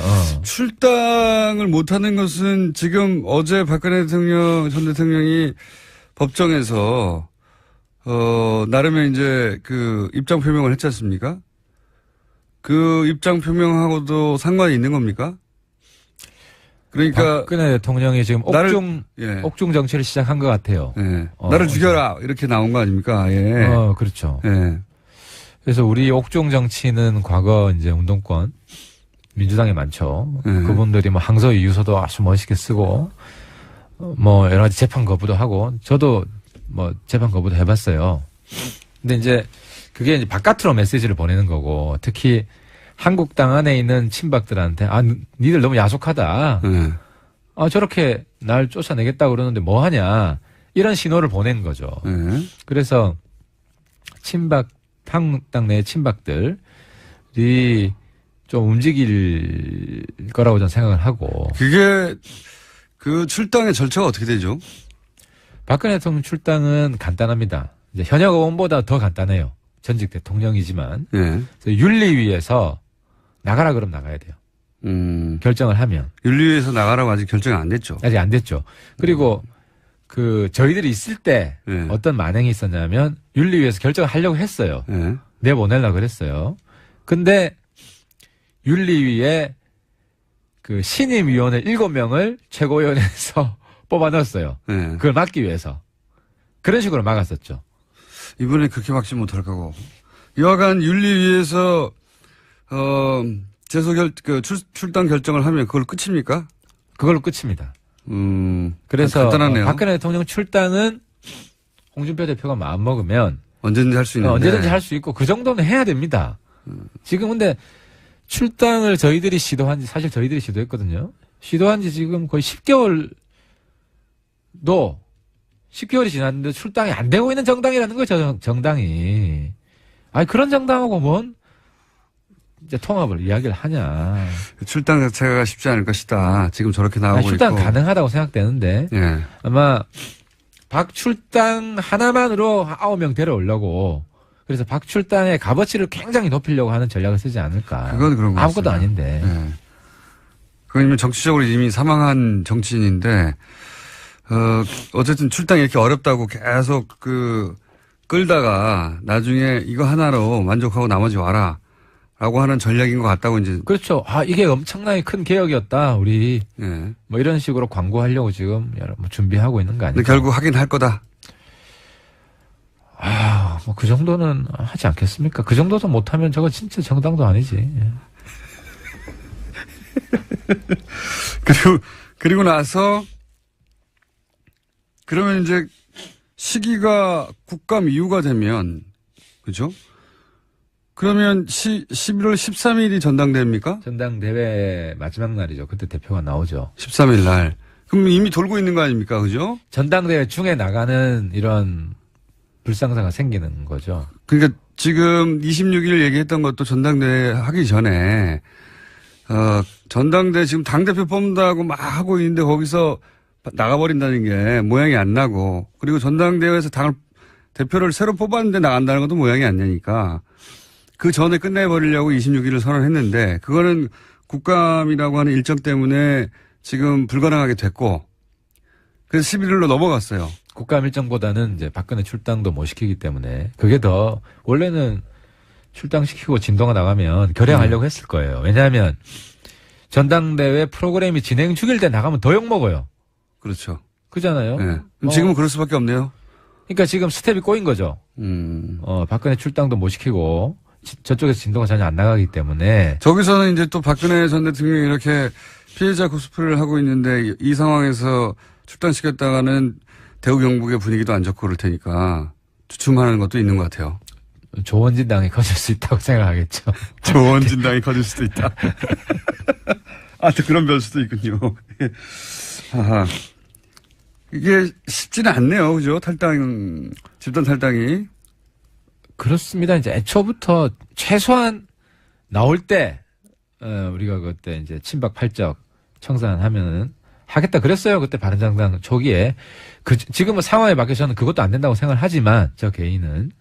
뭐, 당내 의원들 지지를 받으려면 그 정도는 뭐 해야지.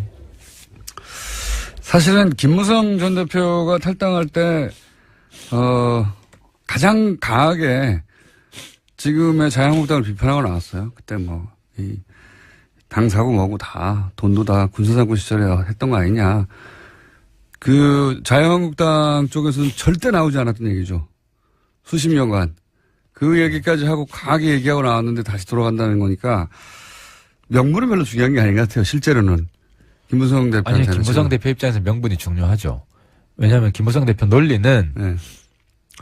지금 문재인으로 나라 망친다. 이게 그런 명분이 앞에 내세워져 있긴 하나 그렇죠. 실제로는 그 명분은 별로 중요한 게 뭐든 갖다 붙일 수 있을 겁니다. 근데 돌아가야 그 지점이 이해가 안 되는 거예요. 김무성 대표가 자기는 마지막이다. 네. 마지막이다. 그러면 좀 모양 나게 이렇게 가는 걸 본인이 하지 않으면 제가 그래서 낙동강 오리알 된다. 이런 식으로 가면은 박근혜 출당 하나만 가지고 가면은 그래서 저는 김무성 대표가 좀 총기가 빠졌다. 지금은 너무 전략 짜는 것도 엉성하고 또 본인이 내뱉은 26일까지 뭐 하겠다는 것도 당장 본인 스텝이 꼬인 거 아닙니까? 그래서 김무성 대표가 좀 나서기는 상당히 지금 어려운 상황이 된 게 아닌가 이렇게 봅니다. 자, 그래서 지금으로서는 숫자도 10명이 넘어갈 것 같지 않고 시기도 확정하기 어렵고 어쨌든 전당대회 시작된 이후에 탈당이 돼도 될 텐데 만만치 않을 것이다 이렇게 전망하시는 거고요. 한편으로는 고소하다 이렇게. 아니 그거보다 이제 저희는 이제 전화위복의 계기로 좀 삼아야 되겠다. 그리고 다시 또 주저앉을 수도 있을까요? 이 많은 사람들이 9명이나 되는 사람들이 안 가고 네. 그렇게 설득을 해봐야죠. 여전히 가능성이 있다고 보십니까? 저도 좀 넓은 마음으로 네. 다시 한번 해보자. 유승민 전 대표는 이제 나가면 당선될 가능성이 대단히 높지 않습니까? 당대표로. 당대표 그렇죠. 예. 그렇죠. 예. 의원님보다는 훨씬 높지 않습니까? 본인 유승민 전 대표가 이 시국에서 내놓고 있는 자 이렇게 될 테니까 탈당하지 마라. 뭐 있습니까? 메시지나 전략이나 아니면 뭐 작전이나 아니면. 그거 솔직히 없어요. 딱 하나밖에 없어요. 니들만 힘든 거 아니다. 우리도 힘들다. 아니 유승민 선배 지역구가 대구잖아요. 그렇죠. TK 중심입니다. 다른 데보다 덜 힘들지 않아요. 제 지역구도 그래요. 제 지역구도 부산에서는 상당히 보수세가 강한 데고. 근데 한번 보수 운명을 바꿔보자. 이런 결심 우리가 하지 않았냐. 그리고 물론 지방선거 나름대로 우리가 또 전략을 짤 거예요. 우리도 그냥 보고 질 수는 없기 때문에 그렇게 좀 만들어 보자. 그럼 선거 연대 전략 아닙니까? 이제 그렇게 되면은 어쨌든 활로가 있다. 근데 지금처럼 한국당 간다고 그러면 당선되냐 그 지역은. 이건 어떻습니까? 지금 방금 국민의당 얘기를 할 타이밍인 것 같은데 그렇게 탈당하고 빠지고 나면 그게 뭐 9명이든 10명이든 뭐 7명이든 간에 빠지고 나면 뭐 10명대로 줄어들고 그러면 이제 지위가 확 바뀌지 않습니까? 국회 내에서. 교섭단체가 아니니까. 그래서 국민의당과 어떻게 교섭단체를 공동으로 구성하거나 뭐 이런, 그게 국회법상 어떻게 되는지 모르겠는데 하여튼 그런 여러 가지 국민의당과 연대하는 모양새를 생각하는 의원들이 계시잖아요. 국민의당에도. 그 모양도 빠지는 거죠. 사실 그냥 서로 죽는 거예요. 네. 그러니까 제가 뭐 지난번에도 이야기했지만 2단계 연대 전략이 있다. 그래서 1단계 신뢰 구축을 하고 정책 연대를 하고 그게 진도가 좀 나가면 선거 연대 해야 된다. 그래서 이제 단일화죠. 그리고 단일화하는 목적이나 이런 걸 국민들한테 설명을 하고. 근데 지금 이런 식으로 돼버리면 동등한 파트너가 아니다. 그렇죠. 이런 국민의당 입장에서의 뭐 일종의 흡수하려고 하는 국민의당 입장에서는 그런 마인드를 가질 것이고, 그죠? 그런 흐름이 내부에서 강화될 수 있죠. 물론 뭐 그렇더라도 이제 우리가 뭐 정의당보다는 좀 크기 때문에 네. 예, 뭐 다른 면은 있지만 확실히 교섭단체로 있을 때 우리가 대등하게 요구할 수 있는 것들이 아무래도 좀 약고가 중나해야 되나? 그러니까 서로 지금 망하는 길이다. 국민의당하고도 이렇게 약혼은 뭡니까? 우리 기가 죽는다는 거지. 예. 지금 상황이 급하다 보니까 저렴한 단어가 막 튀어나오고 있습니다. 국민의당하고도 그렇게 쉽지가 않을 것이다 이렇게 생각하시는 거예요? 국민의당하고 연대는 해야 됩니다. 안철수 소위 개와 국민의당의 자강파가 연결고리가 생길 것이다 이런 전망이 있잖아요. 지금도 연대를 하고 있고. 예. 지금 무슨 포럼 정도 하는 거죠. 통합 포럼 해서 예. 총 24분이 거기서 매주 모여가지고. 예. 거기는 이제 인사하는 거고요, 그냥. 그래도 정책적인 뭐 합의해서 공동 밥 먹는 정책도 거고요, 그냥. 발표를 하고. 지금 그러고 실제로.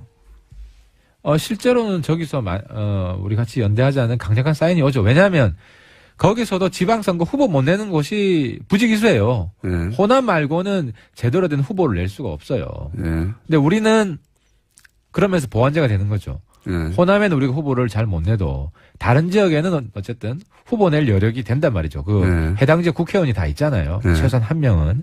그래서 지방선거는 서로 연대로 보완이 하고. 된다. 보완이 네. 된다. 충분히 서로가 필요하다. 때문에 문제는 국민들이 볼 때 저게 선거 이기기 위한 공학적인 연대다. 이게 아니라 우리나라 정치를 발전시키기 위해서 개혁을 하기 위해서 저 두 집단은 반드시 힘을 합쳐야 된다. 이런 명분을 쌓아가는 게 지금 중요한데. 필요한 시기예요. 근데 네. 지금 뭐 그런 명분 쌓을 틈이 없잖아요. 지금 우리 내부에서 네. 이런 소란으로. 원래 국감 전략 얘기하려고 그랬는데 뭐 국감도 잘 안 되고 지금 국감 전략이 딴 게 없어요. 우리는 출석 제대로 하는 게 국감 전략입니다. 출석 때 도장 찍는 게. 그러니까 바깥에서 무슨 일이 생기면 그거 뛰어가야 되잖아. 당내 문제로. 그래서 어제도 한국당 비판을 했죠. 모양은. 한국당 국감 거부하지 마라. 우리는 정말 하고 싶다. 근데 못하는 수도 생기는데 하고 네. 싶은데. 자, 지금 보통 이제 하태경 의원이 나오면 초반에는 꺼지라는 문자가 다수를 이뤘고, 최근에는 점점 이제 팬층도 생기다가 오늘은 이런 문자가 많네요. 안 됐다. 코 그만 먹고 울지 마라.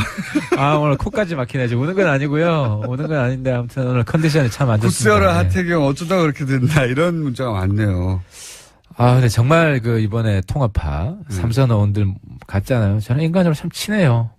네. 뭐 김영태 의원, 김영원, 황영철 의원도. 황영철 의원도 그렇고 네. 참 친한 분들인데 어제도 지금 만나가지고 서로 노선이 다르니까 어떻게 하겠습니까? 정치는 뭐 그럴 그렇죠. 수밖에 사적인 없는데. 존재가 아니라 네. 술자리에서는 정말 인간적으로 대할 텐데 공적인 회의에서는 서로 또 비난해야 되잖아요. 반론할 수밖에. 어제 그랬어요. 네. 쿨하게 하겠다. 정말 가고 싶다면 그냥 보내드리겠다. 감정 상하지 말고. 그리고 거창한 명분 내세우고 그렇게 하게 되면은 또 반박을 안 할 수가 없다. 그렇죠. 그러니까 좀 솔직하게 합시다. 네. 이렇게 이제 이야기를 했는데 거기도 정치인이다 보니까 또 명분을 세워야 되잖아요. 자기 면이 있죠. 그렇죠. 네. 그렇기 때문에 나중에 그런 얘기가 또 밖으로 나갈 수도 있는데. 맞습니다. 그래서 더더욱 네. 그쪽에서도 명분을 세우려고 할 거고 네. 그러면 또 대응을 안 할 수가 없고 정치가 이렇습니다. 네. 정치 아무나 하는 게 아닙니다. 아유 힘듭니다. 네. 원래 녹록지가 않아요. 근데 가장 녹록지가 않은 게 바로 이 정치판인 것 같아요. 저도 구경하다 보면 사람들이 저렇게까지 될 수 있구나. 네. 그렇죠. 개인적인 자존심 이런 거 다 버려야 되고 또 인간적으로 친했던 것까지 지금 다 황폐해질 수 있는 것까지 다 각오하고 가족들 희생될 수 있는 것도 각오해야 되고 그래서 공적인 과거에 계백 장군이 가족들 죽였다고 하지 않습니까? 요즘 죽일 일이 없겠지만은 우리 가족들이 정말 아픔을 당하면서도 어디 호소 못하는 이 정도는 감수하고 해야 돼요. 그건 기본인 것 같은데, 그건 어느 정당에 있으나. 근데 이제 이렇게 보수 정당에서 떨어져 나와서 새로운 당을 만들어 보겠다고 했는데 1년이 안 돼가지고 지금 이 사단이 나는 거잖아요. 예, 뭐 한 5년 정도 있다가 그랬으면 또 모르겠어요. 1년이 안 돼서 이 사단이 났는데. 그러니까 떨어질 각오하면 못할 게 없다. 저는 동료 의원님들한테 다들 젊은 분이에요. 그냥 떨어졌다 생각하고 그냥 가자. 이런 이야기를 지금 호소드리고 있습니다. 예, 이번 주는 하태경 의원님의 코가 화두였습니다. 문자에서는. 자, 진솔한 얘기였습니다. 아주 오늘은 뭐 전략이나 이런 얘기가 아니라 힘들다. 예, 친한 사람들인데 어렵지 않겠는가 탈당이 생각만큼 쉽지 않을 것이다. 희망사항입니다. 본인의 바람도 거기에 네, 섞여 있는 맞습니다. 거죠. 주관적인 사항도 들어 있습니다. 여기까지 하겠습니다. 바른정당의 하태경 최고위원이었습니다. 감사합니다. 예, 감사합니다. 안녕하세요. 김호준입니다. 지난주 AP통신이 발표한 미국 시민들을 상대로 한 여론조사 결과에 따르면 트럼프 대통령 발언은 북핵 상황을 더 악화시켰다는 의견이 65%였습니다. 상황이 더 나아졌다고 하는 응답은 겨우 8%. 트럼프 발언은 자국민들에게도 불안과 불신의 대상이 되고 있는 거죠. 전통적으로 적국을 상대하는 자국 대통령을 지지해주는 미국인들이 트럼프의 대북 발언에 겨우 8%가 수긍한다는 건 세계 어느 나라에서도 트럼프 발언이 비토된다는 거죠. 우리나라만 빼고. 심심하면 전쟁이라는 단어를 뱉어내는 트럼프 발언은 핵전쟁이 나면 죽어나갈 당사자인 우리 입장에서 보면 생명을 위협하는 협박입니다. 그럼 우리 언론들은 그런 말을 뱉을 때마다 그 발언을 지적하고 비판하고 반격해야죠. 그래서 우리나라에서 트럼프 발언은 8%대가 아니라 0.8% 대우를 받아야 하는 거죠. 그런데 미국인들조차 도움 안 된다고 하는 그 막말들을 무슨 대단한 정책이 되는 것처럼 중계하고 그 의미를 분석하고 핵폭탄이 터지면 몇 분 이내에 어떻게 하면 피해를 줄일 수 있다느냐 하는 바보 같은 이야기 하는 거. 좀 그만합시다. 이제 그런 발언은 그에 걸맞는 취급을 좀 합시다, 우리는. 그리고 닷은 누구 겁니까? 기본 생각이었습니다.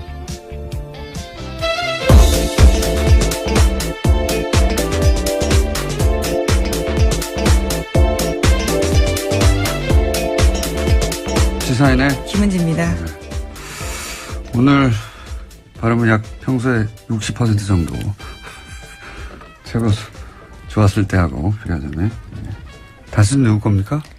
네, 완전 유행어가 됐더라고요. 요새 웬만한 댓글에 다 쓰여 있습니다. 많은 사람들이 궁금한 거죠. 예. 앞으로도 계속 질문해 나가야 됩니다. 다스는 누구 겁니까? 이렇게 중간중간에 밥 먹다가도 가족끼리 밥 먹다가도 얘기하고 친구들하고 드라마 얘기하다가 갑자기 어제 봤냐 그거? 재밌지 않냐? 예. 근데 다스는 누구 거니? 이렇게 해야 한다. 자, 첫 번째 뉴스는요? 네, 박근혜 정부 시절 국정원 관련된 소식입니다. 추명호 전 국정원 국장이 2014년 말부터 최순실 씨 관련 첩보를 수집하고도 상부에 보고하지 않았습니다. 또 지난해 7월에는 우병우 전 수석 감찰을 진행한 이석수 전 특별감찰관 동향을 파악해서 우 전 수석에게 직보했다고 합니다. 추명호 전 국정원 2차장이죠. 예. 2차장은 오래전부터 최순실 라인이라고, 예. 그런 의혹을 언론으로부터 받았죠. 예. 네, 그런 사실들이요. 어제 국가정보원 개혁발전위원회가 공식적으로 조사해서 발표한 결과이기 때문에 더 의미가 있습니다. 그리고 이제 그것뿐만 아니라 2차장에 추천한 당사자가 우병우 전 민정수석이란 말이죠. 네, 어제 국정원 개혁이 발표입니다.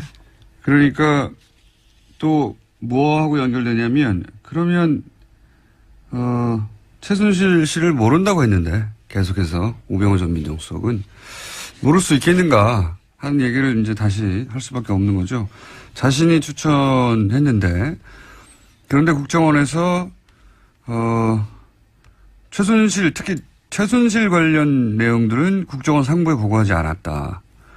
그리고 예를 들어서 우병우 전 수석을 감찰하는 이석수 전 특별감찰관에 대해서는 사실은 이석수 전 감찰관이 우병우 수석을 감찰해야 되는데 거꾸로 이석수 감찰관의 동향을 우병우 전 민정수석에게 오히려 보고를 한 거죠. 예, 추명호 국정 2차장이 예, 직보를 했다. 예, 2차장으로 추천을 받았었는데요. 실제로 되지 못했던 것으로 보입니다. 국장으로 마무리됐거든요. 2차장까지 되지 못했었던가요? 예, 예. 네. 그래서 연결고리가 중간에 최순실 씨 아니냐 이런 얘기는 예전부터 나왔고 그건 좀 더 구체적인 정황이 이제 나온 거네요. 예. 허가가 불가했는데 여하간 그 이후로 해결이 안 되는 문제가 이명박 전 대통령이 제 핸드폰입니다. 죄송합니다. 요즘 자꾸 끄는 걸 잊어버려서. 잘못했어요. 네. 무슨 얘기 하다 말았죠? 네, 네. 이명박 대통령 시절에 굉장히 다양한 혜택들을 받은 의혹이 있다라는 네, 거죠. 그래서 이 땅도 역시 몇백억의 차익을 남겼다. 그런 뉴스입니다. 예. 근데 이게 이제 이것만 있는 게 아니라 다른 땅들도 있어요. 이러신 기강 이렇게 나선 김에 다른 것들도 좀 조사해 보시고. 주요 이제 일간지들이 할 법한 기사를 일요신문이 가끔 대특종을 터뜨리기도 하죠. 예. 연속으로 다스 관련해서 뉴스였습니다. 자, 다음 뉴스는요? 네, 박근혜 정부 시절에 청와대가 지난해 4월 13일 총선에도 개입한 정황을 검찰이 수사 과정에서 포착했습니다. 여기에는 허연준 행정관이 관여되어 있다라는 건데요. 작년에 4.13 총선을 앞두고 월드피스 자유연합이라는 이름을 가진 단체가 낙선운동 대상 후보자 명단 발표했습니다. 전원이 더불어민주당 등 야당 후보자였는데요. 이와 관련해서 청와대가 관리했다라는 겁니다. 그러니까 총선에 또다시 보수단체를 이용해서 선거운동을 했다는 거 아니겠습니까? 예. 그리고 거기 관련자가 허연준 전 행정관이고 화이트리스트에 계속 등장했던 이름이죠. 본인의 관련성을 부인했었었는데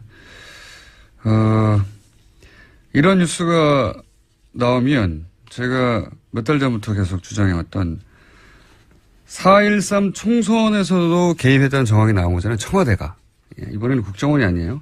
박근혜 정부 당시 청와대가 개입한 총선의 정황인데 이거보다 훨씬 더 중요했던 게 박근혜 전 대통령 운명의 탄핵 때입니다. 그래서 탄핵 반대 집회, 소위 이제 태극기 집회 때 과연 청와대 차원의 지원이 없었겠는가 하는 대목을 수사해 봐야 된다고 제가 오래전부터 주장해 왔는데 총선에도 이렇게 몰래 지원하고 개입을 했는데 그보다 훨씬 더 직접적으로 운명이 결부되어 있는 탄핵 때는 안 그랬겠는가 수사 대상이라고 봅니다. 자, 이 대목에서 연결이 마침 됐습니다. 박근혜 전 대통령이 어제 법정에서 한 발언들 정치보복이라는 주장부터 시작해서 변호인단이 다 총사퇴하는 거 관련해서 저희가 이정열 전 판사님 연결해서 잠깐 이야기 나눠볼까 합니다. 안녕하세요. 안녕하세요. 안녕히 계셨습니까 그동안? 고정도 아니면서 고정이라고 그러죠. 예. 사실상의 고정. 예. 자, 변호인이 총사퇴했습니다. 우선 변호인이 총사퇴하게 되면 그 다음 수순으로 법원이 뭐랄까요 권유하거나 또는 법적으로 해야 될 일이 뭡니까? 일단 이게 그 필요적 변호 사건이라 그래가지고 예. 사형 무기 법정형이 그런 경우 최고형이 그런 경우에는 변호인이 없으면 개정을 할 수가 없게 돼 있습니다. 그러니까 변호인을 이제 사선 변호인을 선임을 하던가 네. 아니면 선임을 안 하면 법원에서 직권으로 국선 변호인을 선정해서 선임을 해야 되는 거죠. 그러니까 법원이 할 일은 그겁니다. 그러면 국선을 만약에 선임했는데 국선을 선임했어도 진행이 안 될 경우도 있습니까? 거의 없어요. 거의 없는데 왜냐하면 국선 변호인이 그러니까 아주 그냥 거칠게 말씀드리면 공판 개정을 위한 형식적인 요건이 될 수 있거든요. 그냥 앉아만 있으면 됩니다. 개정을 못 한다는 거니까 심지어 이제 여담이긴 한데 예전에 보면은 사법연수생도 국선 변호인이 될 수 있어가지고 사건 내용 전혀 모르고 들어갔다가 이제 재판부에서 이런 거 반대 신문을 좀 해봐라 이렇게 권유를 하는 그런 경우도 있고 그랬었거든요. 옛날 얘기긴 하지만 그러니까 이제 개정 필요 요건이기 때문에 법정이 열리지 않는 그런 경우는 거의 없습니다. 다만 이제 하나 그거는 뭐냐면 국선 변호인이 선정되고 바로 처음 기일, 그러니까 뭐 예를 들어서 뭐 아마 19일이 되지 않을까 싶은데 그 경우에는 아무리 그래도 국선 변호인이 재판 준비를 해야 되니까 예. 그 경우에 기록 검토도 해야. 를 지지자들한테 하는 건데. 근데 저는 정서적으로도 기존 박사모 외에는 설득하기 어렵고 법적으로는 더 큰 자충수라고 봐요, 이게. 왜 더 큰 자충수인지는 이제 전문가 얘기를 들어보고. 생각해보면 탄핵 때부터 박근혜 전 대통령 변호인단은 어떻게 그렇게 오로지 망치는 길로만 가는 건지, 예. 내내 아주 절묘하게 망치는 길로만. 그리고 이 재판에 있어서도 사실은, 저희도 몇 번 얘기했지만, 이재용 부회장, 삼성 이재용 부회장 판결이 날 때까지 어떻게든 시간을 끌려고 예, 하는 어마어마한 작전. 증인을 신청했습니다. 예, 증인 무더기를 신청하고 예. 시간을 계속 끌었어요. 그리고 정작 자기 변호는 제대로 못하고. 근데 이재용 부회장이 유죄로 이제 판결했으니까 무의미한 시간 끌기가 된 거죠. 진작에 그러면 진행을 빨리 했으면 훨씬 유리했을 텐데. 이번에도 예외는 아닌 것 같습니다. 탄핵 때부터 가장 가까이 있는 법적인 경호실장 역할을 하는 게 유영하 변호사인데, 예. 이수 역시 저는, 결국 박근혜 전 대통령에게 그냥 불리한 결과만 잔뜩 안길 것이다. 아마도 제 생각에는 이렇게 되면 이제 법원이, 그러니까,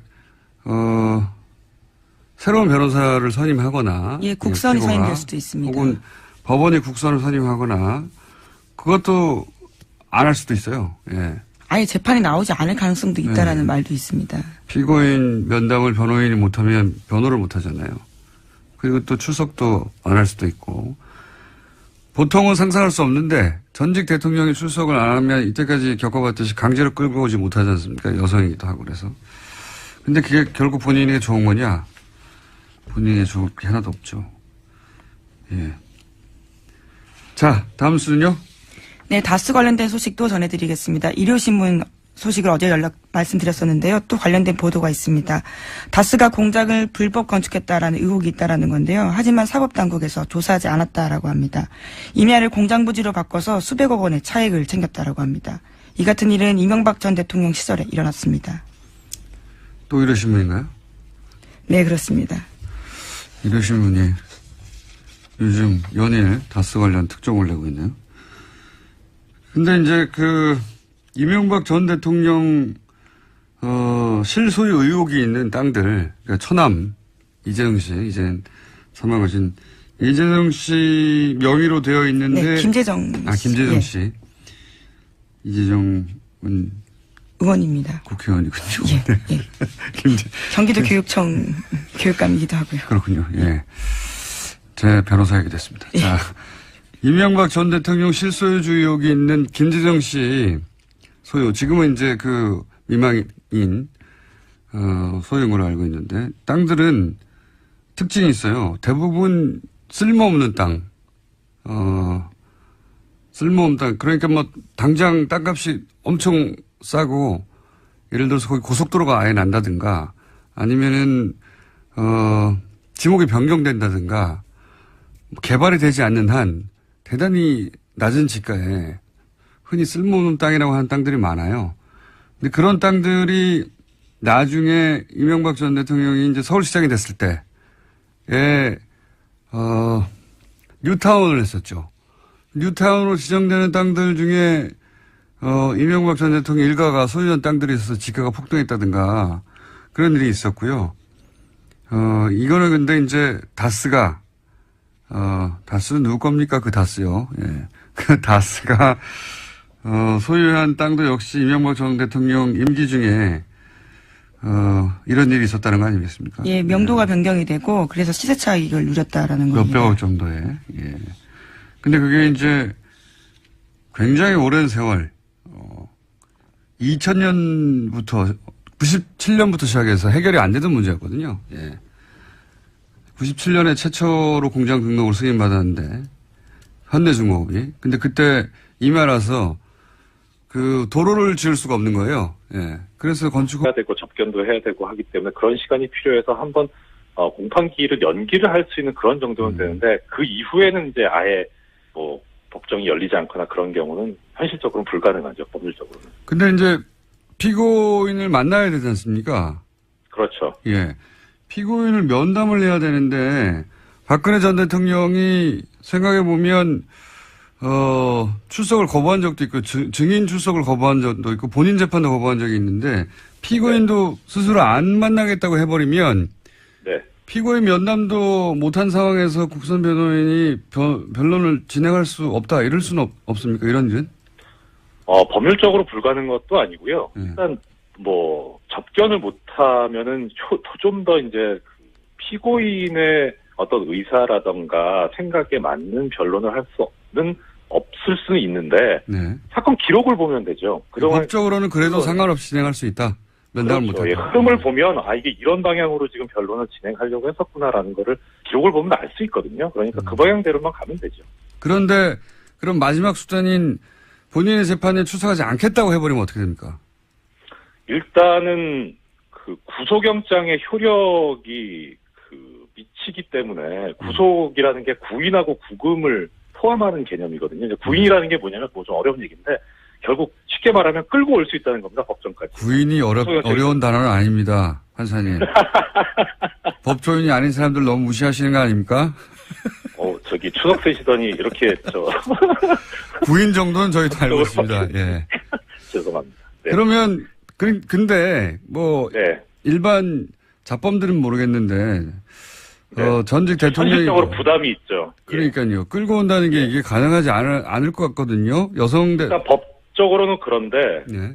이제 그 법률상으로는 또 그렇게 돼 있습니다. 이제 일단은 그 정당한 사유 없이 출석을 피고인이 거부를 하고 그다음에 이제 교도관에 의해서 구인이 불가능하거나 현저히 곤란하다고 인정될 때는 걸석 재판을 할 수 있게 형사소송법에 규정이 돼 있거든요. 그러면 박근혜 전 대통령이 너무 아프다라든가 등등 기타 여러 가지 이유로 물론 실제 병원에 가봤더니 아프지 않다 하더라도 본인이 아프다고 주장을 하고 계속 안 나올 경우에 그 방에 들어가서 뭐 여성 경찰들이 끌고 나온다 이게 상상하기 어렵기 때문에 그런 경우는 그러면 걸석 재판의 가능성도 없다고 할 수 없겠네요. 여보세요? 질문이 곤란해서 전화를 끊으셨나요? 네. 전화가 끊긴 것 같네요. 그렇죠? 그런 것 같습니다. 네. 아마도 제가 어려운 질문을 하자 확 끊어버린 게 아닌가. 그럼 잠시 남은 뉴스 하나 더 진행하고 네. 연결되면 다시 이야기하겠습니다. 자, 남은 뉴스가 한두 가지 더 있죠. 예, 근데 방금 긴급하게 들어온 소식인데요. 추명호 전 국정원 국장이 긴급 체포됐다라고 합니다. 오늘 새벽에요. 그렇군요. 또 다시 연결됐습니다. 네. 판사님? 저는 전화 들렸었는데. 예, 재밌으라고 하신 겁니까? 아니요, 그게 아니고요. 근데 고정이면은 폰도 좀 하나 마련해 주세요. 자, 걸석 재판은 가능성 어떻게 보십니까? 걸석 재판. 법률적으로는 가능한데 쉽지는 않을 겁니다. 왜냐면은 어차피 지금 이게 박근혜 전 대통령, 박근혜 피고인 쪽에서 정치적인 재판으로 아예 규정을 해서 그쪽으로 몰고 가고 있기 때문에 법원 재판부 입장에서 그쪽에 말려서는 안 되거든요. 네. 그러니까 법정에서도 이제 구속영장을 추가로 발부를 하면서 이것이 법리적인 근거에서 발부한 것이지 어떤 정치적 고려가 없었다는 걸 강조를 했었다고 하는 거 보면 재판부도 상당히 인식을 하고 있는 것 같아요. 그래서 조금 전에 이제 말씀하셨던 뭐 법률적으로야 구인이 가능하긴 하지만 현실적으로 가능하겠냐라는 부분하고 마찬가지 맥락에서 걸석 재판도 법률적으로는 가능한데 현실적으로 그렇게 할 수 있겠느냐. 오히려 그렇게 하는 경우에는 그것이 박근혜 피고인 쪽에서 바라는 것일 거거든요. 그러니까 탄압받고 있다. 출석도 안 했는데 재판을 열더라 이런 식으로. 네. 그러니까 쉽지는 않을 겁니다. 그런데 양쪽 다 수단이기 때문에 예. 아니 강제 구인도 갈 수 있죠. 예. 강제 구인도 어렵고 걸석 재판도 어려우면 네.